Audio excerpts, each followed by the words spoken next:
네, 하나님 말씀은 마가복음 11장 27절에서 33절까지 우리 함께 읽도록 합니다. 시작. 그들이 다시 예루살렘에 들어가니라. 예수께서 성전에서 거니실 때에 대제사장들과 서기관들과 장로들이 나와 이르되 무슨 권위로 이런 일을 하느냐? 누가 이런 일을 할 권위를 주었느냐? 예수께서 이르시되 나도 한 말을 너희에게 물으리니 대답하라. 그리하면 나도 무슨 권위로 이런 일을 하는지 이르리라. 예수의 요한의 세례가 하늘로부터냐 사람으로부터냐? 내게 대답하라. 그들이 서로 의논하여 이르되 만일 하늘로부터라 하면 어찌하여 그를 믿지 아니하였느냐 할 것이니 그러면 사람으로부터 할까 하였으나 모든 사람이 요한을 참 선지자로 여김으로 그들이 백성을 두려워하는지라. 이에 예수께 대답하여 이르되 우리가 알지 못하노라 하니 예수께서 이르시되 나도 무슨 권위로 이런 일을 하는지 너에게 이르지 아니하리라 하시니라. 아멘.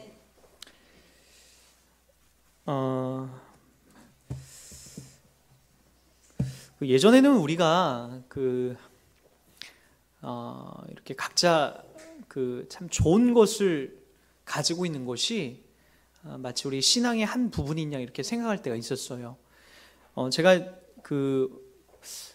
성인이 돼서 가장 이렇게 칭찬 듣는 말 중에 하나가 목소리가 이렇게 좀 좋다라는 그런 이야기를 참 많이 들어요. 그래서 어디 가서 글을 많이 읽어라. 군대 있을 때도 이 정운조교라고 해서 군인들이 이제 하루 일과를 마무리하고 이 방송에다 이렇게 글을 읽어주는 게 있어요. 그거 항상 제가 이제 대표로 나가서 제가 글을 써서 거기다 군인들 잠잘 때 읽어주기도 하고, 이런 어버이날 같은 때는요 제가 꼭 글을 써서 이 전체 방송이 틀어지게끔 해서 이제 글을 읽어주고 해서 이 포상휴가도 이제 그런 식으로 이제 받아가지고 나온 적이 있어요. 저는 모르겠어요. 제 목소리가 좋다, 녹음해서 들으면 저는 여전히 제 목소리가 부담스럽고 이렇게 이상하게 들리는데 좋은 줄은 저도 모르겠어요. 근데 이제 어떤 분들은 키가 크기도 하고 어떤 사람은 이제 얼굴이 잘생기기도 하고, 우리가 자연스럽게 하나님께서 이 땅에 주실 때 하나님께서 우리들과 주신 것임에도 불구하고 마치 그걸 통해서 남들하고 이렇게 비교하는 자리에 쓸 때가 되게 많아요. 손재주가 좋은 걸 가지고 손재주가 없는 사람을 이상하게 이제 이렇게 보기 시작하는 거죠. 또는 내가 갖고 있는 어떤 지적인 능력이 책을 많이 읽어서 그런 것들을 많이 봄으로써 정리가 잘 되고 똑똑하고 이해가 잘 가는데, 그렇지 못한 사람을 이렇게 힐끔 천하게 보는 그런 경향성도 있고요. 여러분, 우리 신자들이 성숙해진다는 게 뭘까요? 저는 그런 자리라고 생각합니다. 내가 잘하는 게 있어요. 분명히 잘하는 것 하나님이 주신 게 있어요. 어떤 사람은 10가지가 될 수 있는 사람이 있고 어떤 사람 1가지가 될 수 있는 사람도 있어요. 10가지를 받은 사람들은 더더욱 하나님이 허락하신 자리가 겸손의 자리일 거예요. 1가지를 부여받은 사람은 좌절하지 말고 그리고 낙담하지 말고 더더욱 소망을 갖고 열심히 하라라고 하는 그런 자리로 부름받을 겁니다. 그러게 우리가 꼭 기억해야 될 게 있어요. 예수를 믿으면서 여러분이 더 넓어져 간다는 것, 더 깊어져 간다는 건 어떤 의미일까요? 바로 그 자리로 가는 거예요. 다른 어떤 사람이 못하는 걸 있을 때 내가 잘하는 것을 그 사람을 이렇게 괄시하거나 무시하는 것으로 흘러가는 게 아니라 그걸 채워주는 거죠. 또는 여러분들이 1가지만 잘해요. 나머지는 다 못해요. 좌절하지 말고 하나님이 주신 이 1가지만이라도 내가 기뻐하면서 그리고 내게 주신 역할들을 감사함으로 감당해 나가는 것, 그것이 바로 신앙인들이 가져야 될 가장 기본적인 삶의 자리라는 거죠. 여러분, 그런 의미에서 오늘 본문들을 여러분들이 좀 잘 살펴봐야 될 이유가 있어요. 왜냐? 이 바리새인과 서기관들은 예수님과 지금까지 숱하게 논쟁해 오면서 그들에게 바른 복음과 바른 진리와 이 땅을 어떻게 살아가야 되는지에 대해서 직접 보여주고 가르쳐 주는데도 도통 받아들이지 않습니다. 우리 신자들이 그런 분들이 많아요. 죽었다 깨어나도 안 바뀌고 안 변하는 사람들이 있다라고 해요. 저는 그런 분들을 만나면 진짜 그분이 예수 믿는 자인가를 먼저 확인해 보고 싶어요. 예수를 믿는다는 것은 변하는 거예요. 예수를 믿는다는 것은 반드시 변화라는 것, 회개와 함께 그것이 함께 찾아옵니다. 그래요? 변화된 삶을 자꾸만 따라가려고 하는 거죠. 바뀌게 되는 거죠. 그래서 시간이 지나면 이렇게 여러분이 담아내야 돼요. 하나님이 나를 이렇게 바꿔놓으셨군요. 하나님이 나를 이렇게 성장시키셨군요. 라고 하는 것이 반드시 따라가기 시작합니다. 종교적인 열심을 담아내거나 또는 어떤 종교적인 치성을 갖고 있거나라고 해서 그가 구원을 받은 것이 아닙니다. 반드시 그의 삶에 바로 이런 변화와 이런 회개의 모습들이 반드시 함께 나타나기 시작하는 거죠. 그런 의미에서 오늘 등장하는 이 바리새인과 서기관들은 그들에게 구원이 없었던 거죠. 절대로 예수가 생명의 복음, 어떻게 이 땅을 살아가야 되는지까지를 얘기해도 전혀 그것에 반응하지 않습니다. 그러나 우리가 다 알다시피 아무리 바리새인과 서기관이 할지라도 예수님에 대해서 믿으려고 하는 그런 사람들도 있어요. 성경의 산헤드린 공원 중에서 예수님의 그 무덤 자리를 내어준 그 사람도 바로 이제 바리새인이었지만, 그리고 그런 자리에서 기꺼이 예수님을 믿는 자리로 이렇게 흘러가기도 합니다. 그렇게 변화가 되고 그렇게 용기가 생기고 그리고 삶에 어떤 과거와는 다른 그런 변화가 반드시 그 사람에게 따라와야 되는 것이 바로 이 구원과 연결되어 있는 당연한 모습이라는 거죠. 자, 그런 의미에서 오늘 이 본문이 여러분들에게 가르쳐주는 이 지향점들 한번 잘 찾아가 보시기 바랍니다. 자, 이렇게 시작합니다. 이 본문이 위치하고 있는 자리를 한번 먼저 보셨으면 좋겠습니다. 여기는 이제 예수님이 오늘 읽은 본문은 아마 화요일 날쯤이에요. 화요일 날. 그러니까 금요일 날 예수님이 십자가에 못 박혀 죽으시거든요. 2주간의 금요일 날 예수님이 십자가에 못 박혀 죽으세요. 그리고 예수님이 지금 예루살렘 성전에서 그 성전에서 이 시간들을 보내고 있습니다. 더군다나 오늘 예수님이 상대해 주고 있는 사람들을 보니까 자, 27절에 나옵니다. 그들이 다시 예루살렘에 들어가니라. 예수님이 다시 들어갔다는 거죠. 예수께서 성전에서 거니실 때에 대제사장들과 서기관들과 장로들이 나와서, 여기 보니까 대제사장들과 서기관들과 장로들이라고 하는 이런 종교 지도자들이 이 성전 안에서 함께 있었던 것을 볼 수가 있습니다. 예수님이 여기 성전에서 이렇게 거닐었다는 것은 이 대제사장들의 허락이 없었으면 여기 못 들어가요. 그러니까 대제사장들, 이런 서기관들, 장로들이 예수님이 이 성전에 들어온 것을 허락을 한 거예요. 왜요? 예수님을 지금 잡아 죽일 그 찬스를 계속해서 붙잡는 거예요. 이 성전에 와서 며칠 전에 어젯밤에 성전을 다 엎어버리고, 그죠? 우리가 성전을 깨끗이 했던 장면이 15절부터 나오지 않습니까? 성전을 다 엎어버리고 거기에 매매한 사람들을 다 쫓아버리면서 대제사장들과 서기관들의 마음을 불편하게 했단 말이에요. 그럼 당연히 오늘 이 장소에 들어오지 못하게 예수를 막았어야 돼요. 당신 출입금지. 그런데 들어오라고 합니다. 들어와서 이 성전 안에서 그 마당 뜰에서 거닐게 하세요. 왜요? 예수에 대한 책을 잡으려고 하는 거죠. 더 구체적인 책을 잡아서 예수님을 어떻게 하려고요? 사형장으로 종교 재판에 세워서 죽이려고 하는 이 책략이 그 안에 있었던 거죠. 바로 그런 그림들을 우리가 이 본문을 통해서 보셔야 됩니다. 여러분, 그 상황에서 또 이 대제사장들과 서기관들이 예수님에게 물어보기 시작합니다. 이렇게 물어보죠. 28절입니다. 이르되 무슨 권위로 이런 일을 하느냐? 누가 이런 일할 권위를 주었느냐?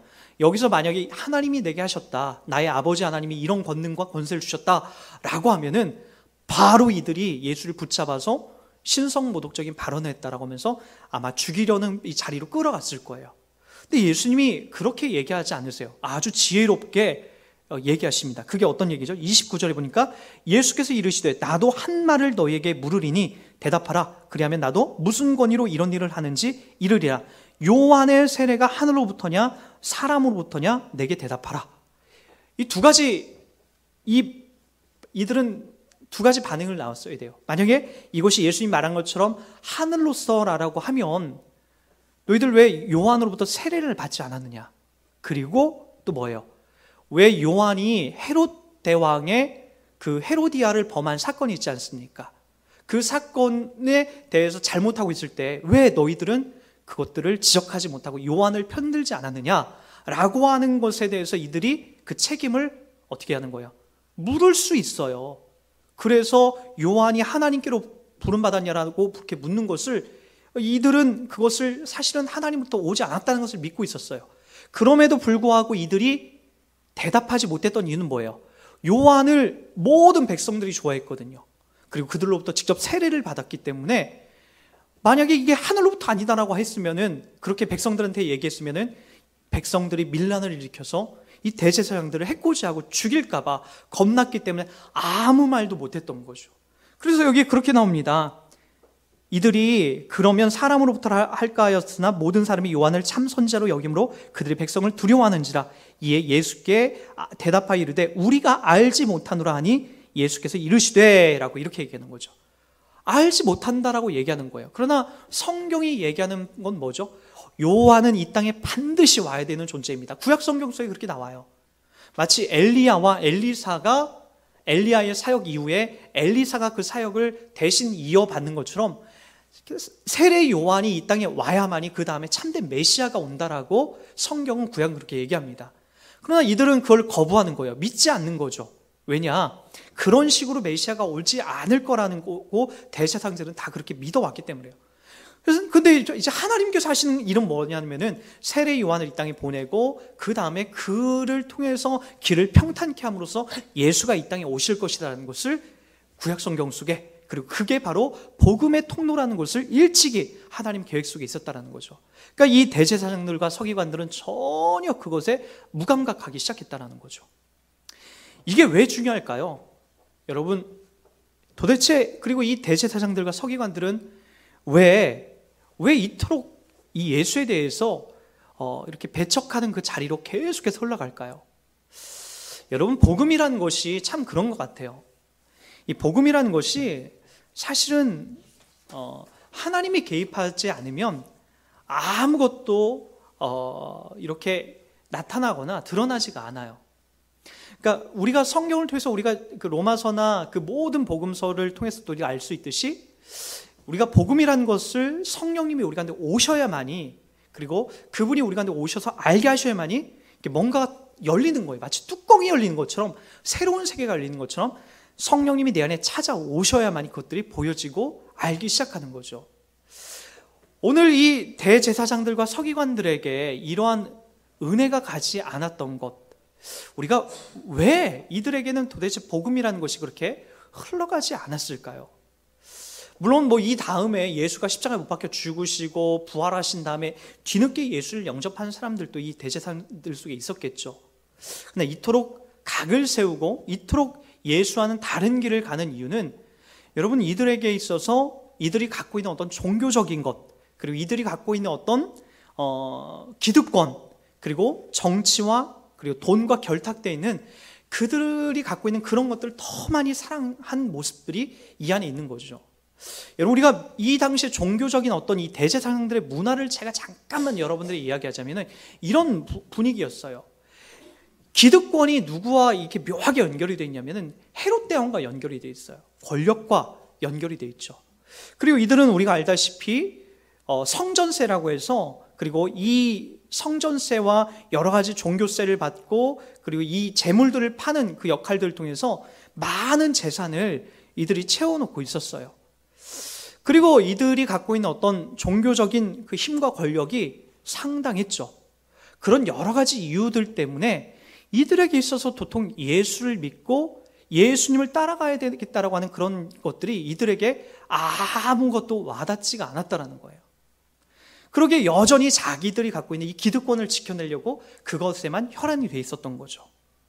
그러나 여러분, 우리가 이 본문을 보면서 우리가 조금만 우리가 읽어왔던 부분만 보더라도 예수님이 이 땅에 오신 의미를 우리는 분명히 알 수가 있습니다. 우리 마가복음 10장을 한번 가보도록 할게요. 마가복음 10장. 자, 10장 42절을 한번 보세요. 10장 42절부터 제가 읽어드립니다. 예수께서 불러다가 이르시되 이방인의 집권자들이 그들을 임의로 주관하고 그 고관들이 그들에게 권세를 부리는 줄을 너희가 알거니와 너희 중에는 그렇지 않을지니 너희 중에 누구든지 크고자 하는 자는 너희를 섬기는 자가 되고 너희 중에 으뜸이 되고자 하는 자는 모든 사람의 종이 되어야 하리라. 인자가 온 것은 섬김을 받으려 함이 아니라 도리어 섬기려 하고 자기 목숨을 많은 사람의 대속물로 주려 함이니라. 예수님이 이 땅에 오신 분명한 목적과 의미가 보이지 않습니까? 뭐죠? 42절에 보니까 이방인의 집권자들이 그들을 임의로 주관하고 그 고관들이 그들에게 권세를 부리는 줄을 너희가 알거니와, 바로 이방인이라는 건 누굽니까? 이 당시에 로마라는 이방인들의 이 땅에 와서 주인 역할하고 힘과 권력에 청탁하고 결탁되어 있는 그 권력의 그 그림을 보여주는 거죠. 돈과 힘이 그 안에 결박되어 있는, 그 안에 있는 것을 지금 지적하는 거죠. 그러나 너희는 그런 것에 영향받는 자가 아니라는 거예요. 여러분들은 그 자리에서 부름받은 자들이 아니라 하나님으로서 이제 예수 그리스도를 믿고 있는 사람들은 어떤 자리라는 거예요? 너희는 섬기는 자가 되고, 너희 중에 누구든지 으뜸이 되고자 하는 자는 뭐 하는 자가 된다? 모든 사람의 종이 되어야 한다. 왜냐? 나를 봐라. 인자가 온 것은 섬김을 받으려 함이 아니라 도리어 섬기려 하고 자기 목숨을 많은 사람의 대속물로 주려 한다는 거죠. 이게 바로 예수 믿는 자들의 전형적인 삶이라는 거예요. 예수님이 이 땅에 오신 가장 큰 목적이 바로 뭐라고요? 바로 두 가지. 대속물로 주려는 거예요. 대속물로. 대속물이라는 건 뭐예요? 여러분, 대속물이라는 것은 하나님과 인간 사이의 그 죄를 씻어내기 위해서는 그 구약 성경 속에 등장하는 그 양이 있어야 된다고, 제물이 있어야 된다고. 그 제물이 있어야만이 하나님과 인간 사이를 용서하고 연결시켜주는 그 관계가 성립이 되는 거예요. 그래서 그 중간에는 대속물이라는 게 있었어야 돼요. 꼭 양이나 비둘기나 송아지나 이런 것들이 꼭 있어야 된다고요. 아주 정결한 그런 것들이 있어야 되는 거죠. 예수님이 본인을 그렇게 얘기합니다. 나는 인간과 하나님의 사이를, 그리고 하나님의 백성을 불러내기 위한 대속물로 왔다라는 거죠. 모든 사람의 대속물, 그 모든 죄를 씻겨내는 역할로 이 땅에, 그런 희생 제물로 이 땅에 왔다라는 거죠. 그리고 또 하나가 뭐예요? 인자는 나는 섬김을 받으러 온 것이 아니라는 거예요. 많은 사람을 섬기려 왔다라는 거죠. 그래서 예수님이 실제적으로 그런 일들을 행하세요. 수건을 허리춤에 채우고 제자들의 발을 일일이 다 씻겨주는 거죠. 그것을 어떤 퍼포먼스를 하려고 하는 것이 아니라 바로 선생이 돼서, 스승이 돼서 제자들의 발을 씻겨주는 그 천국의 그림을 보여주기 시작하는 거죠. 이 다음에 우리가 천국 가면 여러분들이 제일 깜짝 놀랄 일이 뭘까요?